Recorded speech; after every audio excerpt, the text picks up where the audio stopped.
Yun, magandang araw sa lahat. Siya nga pala sa mga hindi nakakilala sa akin, ako nga pala si Roy, isang crew sa cruise ship. At gumagawa ako ng video para makapagbigay ng idea, impormasyon at makatulong na rin sa mga gusto mag-apply dito sa cruise ship. So bali pag-uusapan natin ngayon yung tanong ni Sir Mike Thunder. Retired Philippine Army daw siya. Siya ay 47 years old at gusto niya magtrabaho sa cruise ship. May mga sundalo po ba na katulad ko sa cruise ship?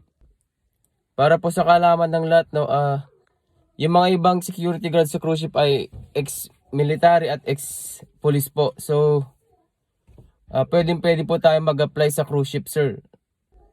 Basta may sapat tayo na trainings at mga certificate, ay pwede na po tayong mag-apply. At ang sahod ng security guard sa cruise ship, ang sahod ng security guard sa isang cruise ship ay maaaring magkakaiba depende sa kumpanya, posisyon at karanasan ng individual. Ayon sa ilang mga pinagkukunan, ang mga buwan ng sahod ng isang security guard sa cruise ship ay maaaring magsimula sa $2,200 hanggang $2,500 or nasa 120,000 pesos hanggang 140,000 pesos.